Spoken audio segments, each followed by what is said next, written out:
रायपुर में सांसद ब्रजमोहन के पिता रामजीलाल की श्रद्धांजलि सभा, राज्यपाल, सीएम समेत गणमान्य व्यक्तियों ने की श्रद्धांजलि। रामजीलाल का गौ सेवा में योगदान का किया उजागर। कांकेर में बुढ़ालपेन करसांड और मातृ महोत्सव का समापन, सीएम विष्णुदेव साय ने की शिरकत। रायपुर में कलेक्टर डॉक्टर गौरव सिंह ने की प्रेस कॉन्फ्रेंस, शिक्षकों में युक्तिकरण में संबंध में चर्चा। 90% बच्चों को तीसरी प्रक्रिया से मिलेगी मुक्ति। रायपुर में विश्व पर्यावरण दिवस पर की गई सराहनीय पहल, साइबर यूनिट गंज कार्यालय में किया गया पौधारोपण, मौके पर कई प्रशासनिक अधिकारी मौजूद। रायपुर में तोमर 10 के घर से करोड़ों का माल किया गया जब्त, तोमर परिवार का सूदखोरी का लगा आरोप, दोनों भाइयों की तलाश में जुटी पुलिस।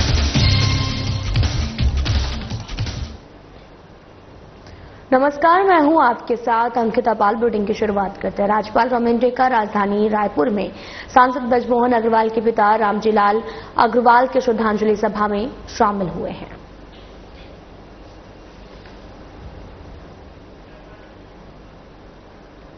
मध्यप्रदेश विधानसभा अध्यक्ष नरेंद्र सिंह तोमर और राज्यपाल रमेंद्र ने स्वर्गीय रामजीलाल अग्रवाल को श्रद्धांजलि दी है।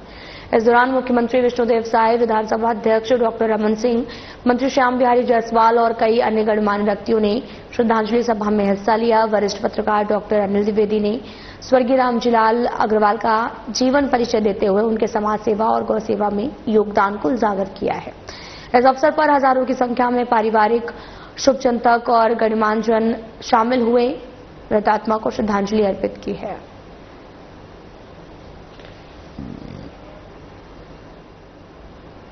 मुख्यमंत्री विष्णुदेव साय सांसद ब्रजमोहन अग्रवाल के पिताजी स्वर्गीय रामजीलाल अग्रवाल के शांति मिलन कार्यक्रम में शामिल हुए हैं।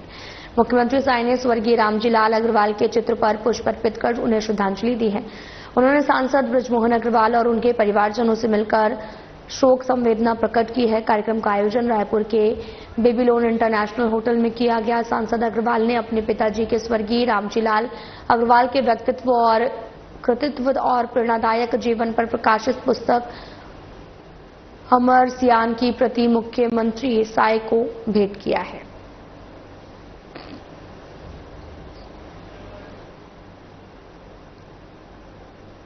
छत्तीसगढ़ के मुख्यमंत्री विष्णुदेव साय ने कांकेर जिले के संभलपुर हाई स्कूल कराठी में आयोजित 2 दिवसीय बुढ़ालपेन करसांड और मांझी महोत्सव 2025 के समापन समारोह में बतौर मुख्य अतिथि शामिल हुए।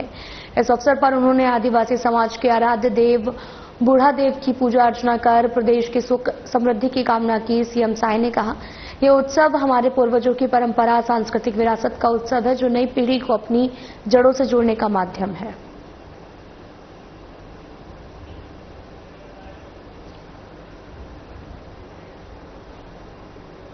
सीएम विष्णुदेव साय ने स्वास्थ्य विभाग की बैठक ली है। समीक्षा बैठक में स्वास्थ्य मंत्री सहित अधिकारी मौजूद रहे।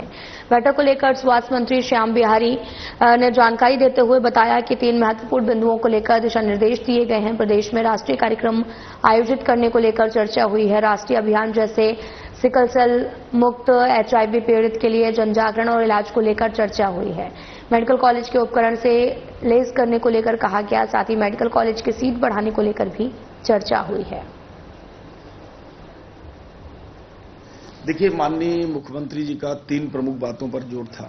एक तो हमारे प्रदेश में जो राष्ट्रीय कार्यक्रम है, जैसे सिकल सेल है, टीबी मुक्त करना है, मलेरिया मुक्त करना है, HIV पीड़ित लोगों के लिए और कैसे उनको जन जागरूक करके और जो पीड़ित हैं, बीमार हैं, उनके इलाज की बातचीत है। ऐसे राष्ट्रीय कार्यक्रमों को 100% लोगों तक पहुंचाने के लिए बातचीत हुई है। साथ ही जो प्रदेश में मातृ मृत्यु दर और शिशु मृत्यु दर है, उसको कम से कम करने की बातचीत हुई है। और साथ ही साथ जो प्रदेश में इंफ्रास्ट्रक्चर है, हमारे जैसे सुपर स्पेशलिटी जगदलपुर में शीघ्र चालू होने वाला है, उसको जल्द से जल्द चालू करने हेतु कहा गया है। बिलासपुर का जो सुपर स्पेशलिटी है, उसको और जन उपयोगी बनाने हेतु कहा गया है। और बड़े टर्सरी केंद्र जैसे सिम्स है, मेकाहारा है, DKS है, और हमारे सारे मेडिकल कॉलेज के जो हॉस्पिटल हैं, उनको सभी उपकरण और डॉक्टरों से पूरी तरह से पदों को भरकर लोगों को, आम जन तक सुलभ लाभ भी पहुंच सके और मेडिकल कॉलेजों में जो सीट संख्या है उसको बढ़ाने हेतु भी कल चर्चा हुई है। रायपुर कलेक्टर डॉक्टर गौरव सिंह ने कलेक्ट्रेट स्थित रेड क्रॉस सभा कक्ष में शालाओं और शिक्षकों के युक्तियुक्तकरण के संबंध में पत्रकार वार्ता को संबोधित किया गया। इस दौरान उन्होंने महत्वपूर्ण जानकारी साझा करते हुए कहा कि सिर्फ उन्हीं स्कूलों का समायोजन किया जा रहा है जिसमें छात्रों की संख्या कम है। अतिशेष शिक्षकों का पुनः समायोजन किया जा रहा है। इसका लाभ इस प्रकार 90% बच्चों को टीसी प्रक्रिया से मुक्ति मिलेगी और पढ़ाई में गुणवत्ता और निरंतरता भी बनी रहेगी, जिसमें 4 स्कूल रायपुर के हैं। 385 विद्यालयों को एक ही परिसर में एक विद्यालय के रूप में किया जाएगा।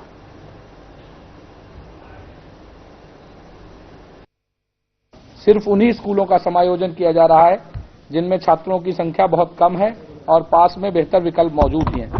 एक ही परिसर में स्थित विद्यालयों को समाहित कर क्लस्टर मॉडल विकसित किया जा रहा है। अतिशेष शिक्षकों को का पुनः समायोजन कर एकल शिक्षकीय और शिक्षक विहीन विद्यालयों में पदस्थापना की जा रही है।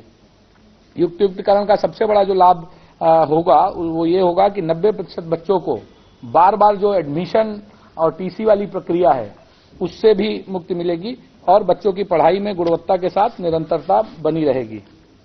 पूरे राज्य में केवल 241 स्कूलों का समायोजन किया जा रहा है, जिसमें से रायपुर जिले में 4 शालाओं का समायोजन किया गया है। एक अभनपुर का है और 3 रायपुर नगर के हैं। ग्रामीण क्षेत्र में जहां वो स्कूल जिनके अगल बगल 1 किलोमीटर की परिधि में दूसरा स्कूल था और बच्चों की संख्या 10 से कम थी। नगरीय क्षेत्र में 500 मीटर में दूसरा स्कूल था और बच्चों की संख्या 30 से कम थी। ऐसे 4 विद्यालयों का यहां समायोजन दूसरे विद्यालय में किया गया है। बाकी 385 विद्यालयों को एक ही परिसर में जो प्राइमरी स्कूल या मिडिल स्कूल थे उनको एक विद्यालय के रूप में, क्लस्टर विद्यालय के रूप में किया गया है। इस प्रकार से अगर देखेंगे तो यहां 4 समायोजित करने के बाद जैसे जो 1422 अलग अलग स्कूल दिखते थे, अब 4 समायोजित हुए हैं। बाकी 385 मर्ज होने के बाद अब 1033 स्कूलों के रूप में पूरी स्कूलों की व्यवस्था दिखेगी।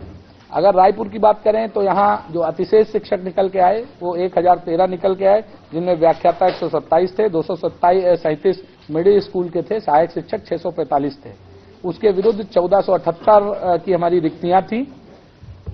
उनको करने के बाद अब सहायक शिक्षकों की रिक्तियां नहीं बची हैं, लेकिन बाकी जो अतिशेष थे उनको करने के बाद भी कुछ रिक्तियां बची हैं जो बाद में उनका निराकरण किया जाएगा।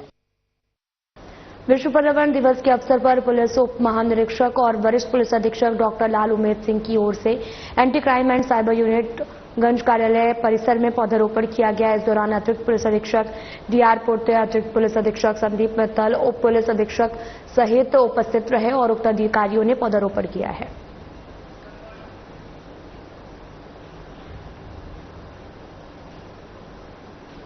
राष्ट्रीय महिला आयोग की अध्यक्ष विजया आपको बताते चले कि उन्होंने अपने रायपुर प्रवास के दौरान कलेक्ट्रेट के पास में मल्टी लेवल पार्किंग में संचालित बीपीओ यानी कि बिजनेस प्रोसेस आउटसोर्सिंग केंद्र पहुंची।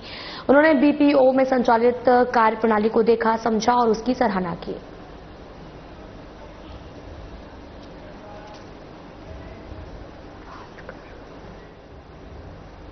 रायपुर जिला कलेक्टर डॉक्टर गौरव कुमार सिंह ने निगम जोन 8 कार्यालय में हुए उपद्रव की घटनाओं के आरोपियों पर कड़ी कार्रवाई करने का आश्वासन दिया। उन्होंने निगम अधिकारियों और कर्मचारियों को आश्वस्त किया है कि आरोपी के खिलाफ विधि अनुसार कार्रवाई की जाएगी। निगम कर्मचारी एकता संघ ने कलेक्टर से भी मांग की है कि आरोपियों पर कड़ी कार्रवाई की जाए, निगम अधिकारियों और कर्मचारियों को सुरक्षा प्रदान की जाए।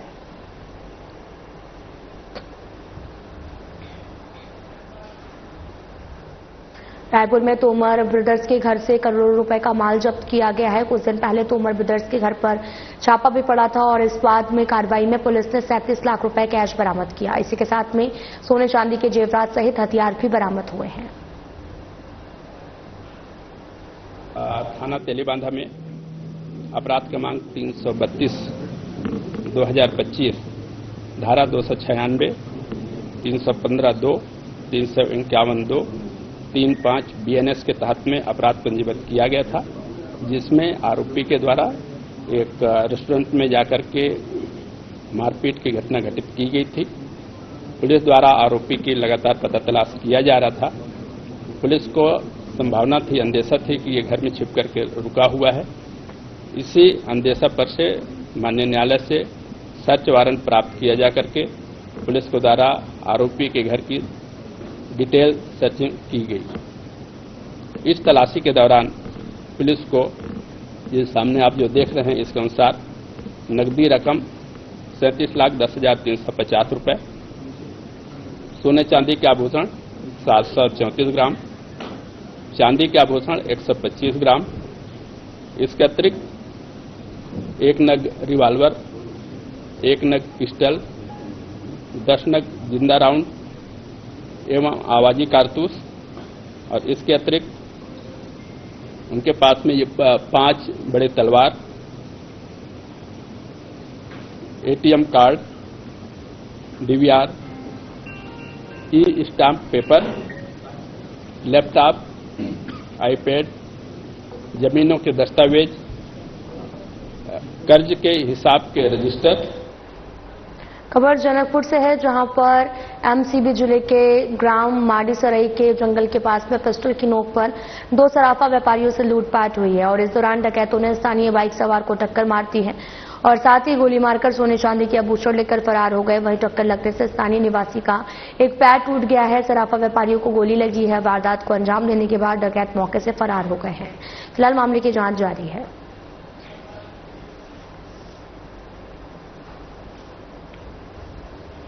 रायपुर के खमहारदी थाना क्षेत्र अंतर्गत रौनक ज्वेलर्स में सोने की चैन देखने के बहाने से आए व्यक्तियों ने जो है वो सोने की 3 चैन लेकर फरार हो गए और इस घटना की पूरी जानकारी दुकानदार ने पुलिस को दी। इसके बाद पुलिस महानिरीक्षक और वरिष्ठ पुलिस अधीक्षक के नेतृत्व में इस पर जांच की गई। मामले की जांच लगातार जारी है। प्रकरण है, पहला प्रकरण थाना खमारडी का है जो अपराध क्रमांक 118-25 धारा 304(2) और 3(5) BNS के तहत में अपराध पंजीबद्ध हुआ था। इस पूरे प्रकरण में राजीव नगर के पास मेन रोड में एक रौनक ज्वेलर्स करके शॉप है, ज्वेलरी दुकान है। उस ज्वेलरी दुकान में 3 आरोपी आए और 3 आरोपी आकर के चैन खरीदने के बहाने चैन दिखाने को कहा और जैसे ही दुकानदार चैन दिखा रहा था उसी दौरान इनके द्वारा 3 नग चैन को झपट करके वहां से फरार हो गए थे, जिसमें राजधानी रायपुर की न्यू राजेंद्र नगर थाना क्षेत्र के अंतर्गत एक लड़की ने साई ड्रीम सोसाइटी के 6वीं मंजिल से कूदकर अपनी जान दे दी है। मामले पर वरिष्ठ पुलिस अधीक्षक ने पत्रकार वार्ता को संबोधित करते हुए इसका खुलासा किया। उन्होंने बताया कि युवती नीरज माजूमदार के साथ रिलेशनशिप में रहती थी। बॉयफ्रेंड की ओर से शारीरिक और मानसिक रूप से प्रताड़ित किए जाने के कारण उसने आत्महत्या कर ली है। मामले पर त्वरित कार्रवाई करते हुए पुलिस ने पतासाजी कर 8 आरोपियों को गिरफ्तार किया है। मामले की जांच जारी है।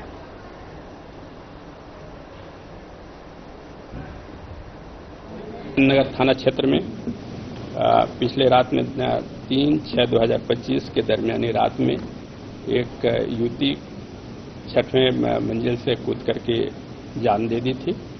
इस पूरे प्रकरण को पुलिस के द्वारा पूरे गंभीरता से लिया जाकर इसकी विवेचना की गई। इस पूरे विवेचना में किए जाने पर महिला के ऊपर दबाव बनाना, प्रताड़ित करना के कारण से महिला के द्वारा आत्महत्या पाए जाने से आरोपियों को गिरफ्तार करते हुए इसमें अपराध पंजीबद्ध कर आरोपियों को गिरफ्तार किया गया है। इस पूरे प्रकरण में जो महिला जो मृतका थी दिनांक 3/6/2025 को साई ड्रीम सिटी अमलीडीह में निवास करती थी और उसी रात में लगभग 12 साढ़े 12 बजे रात के आसपास 6वें मंजिल के ऊपर छत में जाकर के वहां से कूद करके उसके द्वारा आत्महत्या किया गया था।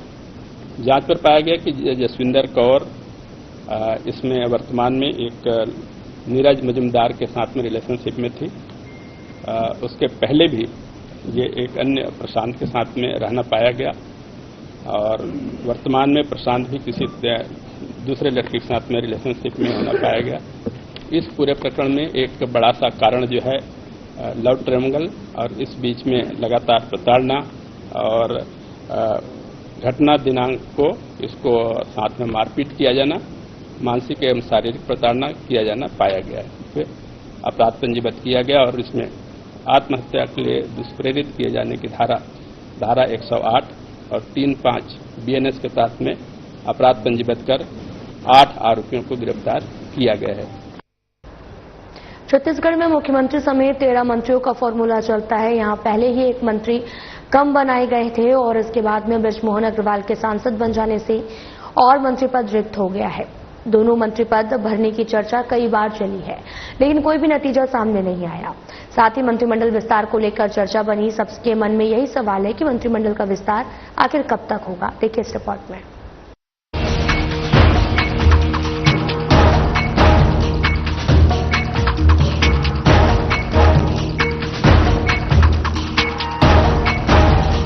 छत्तीसगढ़ में मंत्रिमंडल विस्तार की चर्चा बजट सत्र के बाद जोरों पर थी। कहा जा रहा था कि बजट सत्र के बाद मंत्रिमंडल विस्तार हो जाएगा, लेकिन नतीजा शून्य रहा। अब जून का महीना शुरू हो गया है और मंत्रिमंडल का विस्तार कब तक हो पाता है, जिसको लेकर भारतीय जनता पार्टी के मीडिया प्रभारी अमित चिमनानी ने बताया कि पहलगाम हमले और देश की स्थिति को देखते हुए फिलहाल ये टाल दिया गया है, लेकिन बहुत जल्द इसकी घोषणा हो जाएगी। इसके साथ ही बीजेपी प्रदेश महामंत्री संजय श्रीवास्तव का भी बयान सामने आया है। उन्होंने कहा है कि चर्चाएं होती रहती हैं, मीडिया चैनलों के बाद भी हमसे सुर्खियां भी बनी रहती हैं, लेकिन हर चीज का समय निर्धारित है और वो उसी समय पर होगा। देखिए, देश अभी पहलगाम के हमले के बाद एक अलग मोड में था। सारे भारतवासियों का एक ही लक्ष्य था कि हम पहले जिनके साथ गलत हुआ, जिनके परिजनों ने अपनी जान गंवाई, उनके साथ हम क्या न्याय कर सकते हैं। तो पहले सभी लोग उसी क्षेत्र में, उसी सेंटिमेंट में काम कर रहे थे और अब वो कार्य लगभग समाप्त हो चुका है। तो पार्टी के कुछ और अन्य कार्यक्रम हैं जिसमें मोदी जी के 11 साल की उपलब्धि का विषय है और बाकी भी विषय हैं। तो मुझे लगता है कि इनके साथ साथ आने वाले समय में जल्द ही यह कार्य भी हो जाएगा। बहुत सारे प्रदेश भी ऐसे हैं जहां पर भी उनके संगठन की गतिविधियां होनी हैं, तो हमारी पार्टी के तो पैरेलल बहुत से कार्यक्रम चलते रहते हैं। लेकिन जो भी यहां पर लंबित प्रक्रिया है, चाहे वो हमारे प्रदेश अध्यक्ष जी को नई बॉडी बनानी है या निगम मंडलों की तीसरी सूची है या मंत्रिमंडल का विस्तार है, मुझे लगता है कि बहुत जल्दी सब कुछ हो जाएगा। बीजेपी का ये विशुद्ध रूप से बीजेपी की सरकार हो या बीजेपी का संगठन, जब तक कोई निर्णय नहीं हो जाता तब तक केवल ये कवायद रहती है। इन्हीं कारणों से कोई चीज रुकी ऐसा नहीं है। ये मीडिया की बात करें या आम लोगों में जो चर्चा का विषय रहता है, ये विषय रहता है कि आज होगा, कल होगा, कब होना है। लेकिन नियत तिथि तय है, नियत समय तय है। जिस दिन ये तय हो जाएगा कि किसको मंत्री बनाना है, मंत्रिमंडल का विस्तार करना है, उस दिन बगैर प्रचार किए, बगैर समाचार दिए ये सब चीजें सबके सामने आ जाएंगी। मुझे लगता है कि बहुत जल्द इस पर निर्णय होगा। नहीं, देखिए, विशुद्ध रूप से ये केंद्र का विषय है। विषय ऐसा नहीं होता कि किसी व्यक्ति विशेष के कारण ये सब चीजें रुकती हैं, लेकिन चूंकि कुछ महत्वपूर्ण विषय आ गए थे देश में, जिस तरीके से भी पहलगाम की घटना हुई, कश्मीर का विषय आया, तो बीजेपी के लिए ये पहली प्राथमिकता है, न कि स्वयं के लिए कौन अध्यक्ष बनेगा, कौन मंत्री बनेगा। तो मुझे लगता है वो समय निकला है। राष्ट्रीय अध्यक्ष का भी चुनाव बहुत जल्द संपन्न होना है और मंत्रिमंडल का भी विस्तार होना है, लेकिन हम इसको इंटरलिंक करें ऐसा नहीं है कि इस वजह से ये काम रुका है या उस वजह से ये काम रुका है। हाँ, ये तय है कि मंत्रिमंडल का विस्तार भी जल्दी होगा और हमारी प्रदेश की जो कार्यकारिणी उसका गठन भी बहुत जल्द होगा। मंत्रिमंडल में विस्तार को लेकर कांग्रेस प्रदेश अध्यक्ष दीपक बैज ने तंज कसते हुए कहा कि सरकार पूरी तरीके से कंफ्यूज है। सरकार तो ठीक से चल नहीं पा रही है, मंत्रिमंडल का विस्तार तो दूर की बात है। उन्होंने कहा कि सरकार असमंजस में है कि कौन से मंत्री को बाहर निकाला जाए और कौन से मंत्री की नियुक्ति की जाए। इसी बात को लेकर मंत्रिमंडल विस्तार पूरी तरीके से ठंडे बस्ते में जा चुका है। देखिए, सरकार पूरी तरह से कंफ्यूज है और सरकार खुद को संभल नहीं रहा है, तो मंत्रिमंडल विस्तार करने का तो सवाल ही नहीं। दूसरी चीज, एक अनार 100 बीमार, आपस में इतना गुटबाजी, तो इसलिए सरकार पूरी तरह से फंसी हुई है कि बाकी मंत्रियों को बाहर निकाल कर बाहर कर दे, फिर नया भर्ती कर ले, या जो खाली पड़ा है उसी को नियुक्त कर ले। तो कुल मिलाकर सरकार पूरी तरह से असमंजस में है, आखिर करना क्या है, और कहीं न कहीं पूरी तरह से गुटबाजी के शिकार हुई है। इसलिए ये पूरी ठंडे बस्ते में ये नियुक्तियां सरकार का ठंडे बस्ते पड़ी। सर, ये नड्डा जी का कार्यकाल दिसंबर तक बढ़ाने की चर्चा चल रही है, तो क्या राष्ट्रीय अध्यक्ष की नियुक्ति नहीं होने के कारण से ये चल रहा है? आप देखिए, वो तो उनकी अधूरी पार्टी का मामला है, लेकिन जो हम लोग छत्तीसगढ़ में जो स्थितियां देख रहे हैं उस परिस्थिति के अनुसार मैंने कहा कि भारतीय जनता पार्टी में गुटबाजी चरम पर है, इसलिए ये निर्णय नहीं ले पा रहे। मंत्रिमंडल विस्तार को यदि राजनीतिक विश्लेषकों की दृष्टि से समझने का प्रयास किया जाए तो बीजेपी मंत्रिमंडल विस्तार पर वरिष्ठ पत्रकार अनिरुद्ध दुबे कहते हैं कि मंत्रिमंडल का विस्तार अब तक हो जाना चाहिए था। उन्होंने यह भी कहा कि जुलाई में विधानसभा का मानसून सत्र होना है और इससे पहले मंत्रिमंडल का विस्तार हो सकता है। एक संभावना ये नजर आ रही है कि अभी जुलाई में छत्तीसगढ़ विधानसभा का मानसून सत्र होने वाला है। हालांकि वो समय बहुत दूर नहीं है क्योंकि 2 जून हो गया, लेकिन उसके पहले मेरे को लगता है कि मंत्रिमंडल का विस्तार हो जाए। और कायदे से अभी तक हो जाना था। शिक्षा जैसा विभाग, जो बृजमोहन अग्रवाल जी जब थे तो उनके पास शिक्षा विभाग था जब वो मंत्री थे। आज जो है देखा जाए तो ये शब्द बोलने में बड़ा कठिन लगता है, लेकिन बोलना पड़ता है, इसका कोई माई बाप नहीं है, मतलब इतना महत्वपूर्ण विभाग। तो और दूसरी बात यह है कि इसमें क्या है कि समीकरण जो है पूरे गड़बड़ाए हुए हैं। ठीक है कि बिलासपुर का नेतृत्व है, वहां पे सरगुजा संभाग का नेतृत्व है, लेकिन इधर बात करें कि आपने जो रायपुर से बृजमोहन अग्रवाल जी को मंत्री पद से हटाया, उनको संसद चुनाव लड़वाया, जिताया भी, तो रायपुर से 4 के 4 पूरे बीजेपी के विधायक हैं, अभी कोई मंत्री नहीं है। जबकि एक समय 3 बार डॉक्टर रमन सिंह जी की सरकार रही तो तीनों बार में बृजमोहन अग्रवाल और राजेश मूणत दोनों वहां पे मंत्री रहे। तो फिर एक गुंजाइश बनती कि एक को लेना है, लेकिन फिर यहाँ पे बात वही आती है मूणत जी की और पुरंदर मिश्रा जी की, क्योंकि एक तरफ जो है देखिए मतलब ये कि इशारों में ही बात होती है, क्योंकि कहीं कुछ हम प्रमाणित तौर पे कोई चीज नहीं तो हम नहीं कह सकते, लेकिन छत्तीसगढ़ के बहुत बड़े नेता का हाथ जो है मूणत जी के ऊपर है, वो किसी से छिपा नहीं है।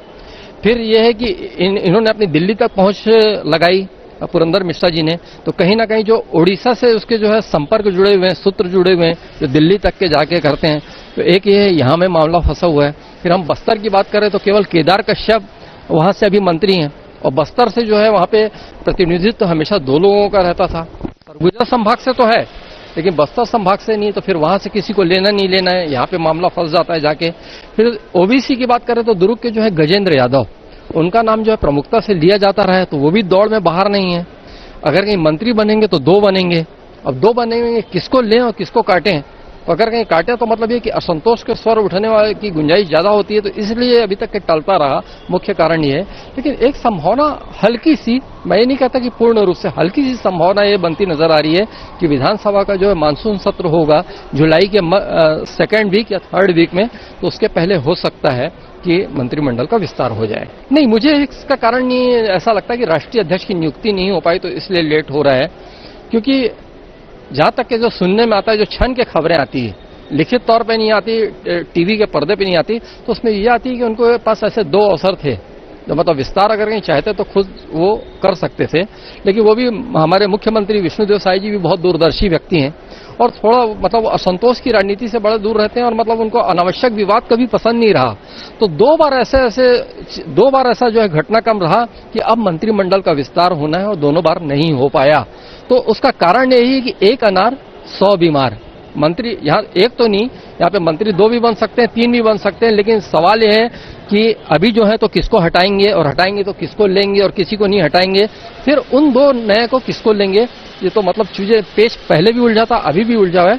लेकिन अब मेरे को लगता है कि बहुत इंतजार नहीं किया जाना चाहिए, क्योंकि वक्त धीरे धीरे बीत रहा है, और ये विस्तार करके जो है प्रमुख विभागों का जो उत्तरदायित्व किसी न किसी काबिल व्यक्ति को दे दिया जाना चाहिए। मंत्रिमंडल विस्तार को लेकर चर्चा लगातार बनी हुई है, लेकिन ये भी कहा जा रहा है कि पुराने मंत्रियों को हटाकर नए लोगों को स्थान दिया जाएगा। फिलहाल छत्तीसगढ़ में मुख्यमंत्री समेत 11 मंत्री पद हैं, जिसमें 2 पद रिक्त हैं, लेकिन झारखंड फॉर्मूले के साथ 14 मंत्री बनाए जाने की भी चर्चा बीच में चली थी। जिसको ध्यान में रखते हुए 3 नए नाम भी सामने आ सकते हैं। अब देखना दिलचस्प होगा कि कब तक मंत्रिमंडल का विस्तार हो पाता है और कौन से नए नाम इसमें सामने आ पाते हैं। छत्तीसगढ़ में मंत्रिमंडल विस्तार को लेकर के काफी चर्चाएं चल रही हैं। आपको बता दें कि मुख्यमंत्री समेत 13 मंत्रियों का फॉर्मूला छत्तीसगढ़ में है, लेकिन आपको बता दें जिस समय शपथ लिया गया था उस समय 1 मंत्री वैसे ही कम बनाए गए थे और इसके बाद जो है बृजमोहन अग्रवाल जब सांसद बन गए उसके बाद एक और मंत्री पद खाली हो गया था। तो फिलहाल 2 मंत्री पद खाली हो और उसे भरने के लिए कई बार चर्चाएं भी चली हैं, लेकिन अब तक कोई नतीजा सामने निकलकर नहीं आ पाया है। बजट सत्र के समय भी जो है चर्चा काफी तेज हुई थी कि बजट सत्र के बाद जो है मंत्रिमंडल विस्तार कर दिया जाएगा, लेकिन उस समय भी कोई भी जो प्रतिक्रिया अब तक नहीं निकल पाई है, अब तक कोई जो है नतीजा सामने नहीं आ पाया है। लेकिन अब जो है एक बार फिर से चर्चा चल रही है और कहा भी जा रहा है कि जून तक जो है मंत्रिमंडल विस्तार हो सकता था, लेकिन एक बार फिर से यहां पर जो है ये कहा जा रहा है अब कि जो है राष्ट्रीय अध्यक्ष जो है जेपी नड्डा, उनका कार्यकाल दिसंबर तक बढ़ रहा है। अब राष्ट्रीय अध्यक्ष की नियुक्ति नहीं होने के कारण भी जो है मंत्री पद जो है छत्तीसगढ़ में नहीं सामने आ पा रहे हैं, मंत्री पद में नियुक्ति नहीं हो पा रही है। इसको लेकर के यह भी कारण माना जा रहा है कि राष्ट्रीय अध्यक्ष की नियुक्ति नहीं हो पाई है, इसके कारण भी जो है मंत्रिमंडल विस्तार रुका हुआ है। तो अब देखना यह होगा कि कब तक जो है मंत्रिमंडल विस्तार हो पाता है, क्योंकि चर्चाएं काफी तेज हैं। शिक्षा विभाग जैसे कई पद जो है खाली छत्तीसगढ़ में है, तो कब नियुक्ति होती है मंत्रियों की और कब जो ये 2 पद भर पाते हैं। और कहा यह भी जा रहा था कि 2 मंत्री के पद खाली हैं, लेकिन 3 मंत्री भी बनाए जा सकते हैं। तो इस पर भी अब देखना होगा कि कब तक निर्णय निकलकर सामने आता है। तो कैमरामैन वीरेंद्र के साथ मैं छाया जायसवाल, साधना प्लस न्यूज, रायपुर।